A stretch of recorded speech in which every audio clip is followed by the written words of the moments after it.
बाबा साहब भीमराव अम्बेडकर ने यह कहा था, अपना अधिकार चाहिए तो पढ़ो, लेकिन आजकल के नेता क्या कहते हैं, अधिकार चाहिए तो लड़ो। जी नहीं, बाबा साहब ने कभी नहीं कहा था कि लड़ो, बाबा साहब ने कहा था पढ़ो, अपना संस्कार बचाओ, शिक्षित हो, अधिकार तुम्हें खुद ब खुद मिल जाएगा। तो शुरू कहता है कि हनुमान चालीसा बांट रहे हैं, तो जी नहीं, अनिकेत रंजन हेल्थ कार्ड भी हमने बांटने का काम किया, अभी तक 50,000 परिवार को हेल्थ कार्ड दिए हैं।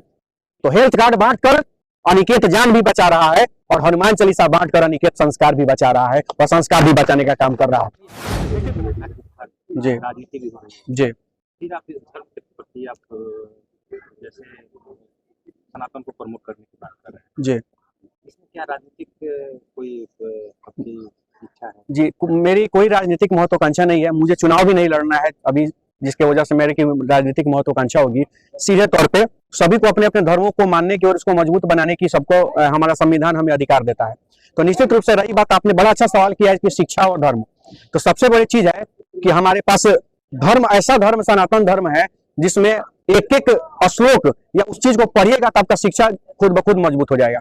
रामायण की बात ले लीजिए ना, रामायण तो हमें सिखाता है ना कि कैसे एक बड़े भाई के लिए राजपाट को त्याग करके उनका खड़ाऊ सिंहासन पर रखा जाता है। ये बड़ा भाई और छोटा भाई का प्रेम कौन सिखाता है? हमारा रामायण सिखाता है।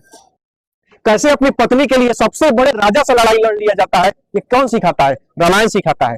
कैसे किसी महिला का इज्जत और सम्मान रखने के लिए कैसे बाली जैसे अनजान आदमी से भी राम लड़ जाते हैं और एक महिला का मान सम्मान बचाते हैं और सुग्रीव को न्याय दिलाते हैं, यह कौन सिखाता है? यह हमें रामायण सिखाता है।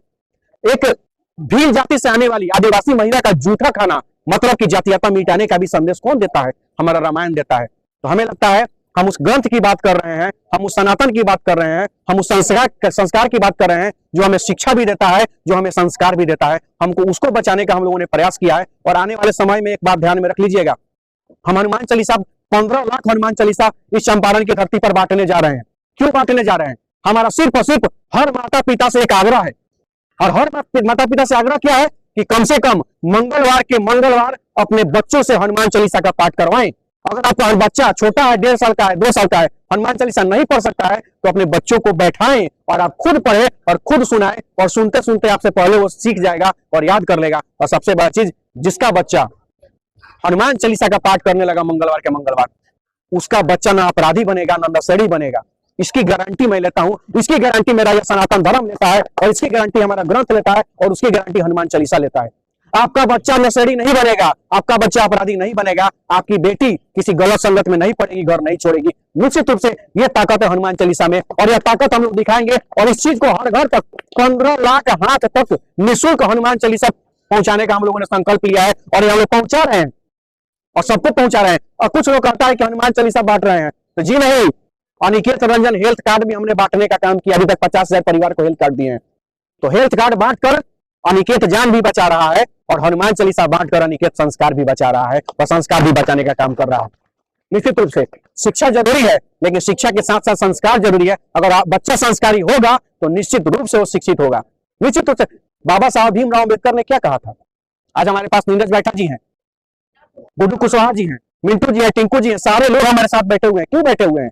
क्योंकि हम लोग जाति से मतलब नहीं रखा है, हमें हमारे सनातन से मतलब है, हमें हमारे संस्कृति और हमारे धरती से मतलब है, हमें हमारे देश से मतलब है। जो देश की बात में होगा, जो देश के हित में होगा, वो सभी हम काम करेंगे। और सबसे बड़ी चीज, बाबा साहब भीमराव अम्बेडकर ने, पता है नीरज भाई क्या कहा था? बाबा साहब भीमराव अम्बेडकर ने यह कहा था, अपना अधिकार चाहिए तो पढ़ो, लेकिन आजकल के नेता क्या कहते हैं? अधिकार चाहिए तो लड़ो।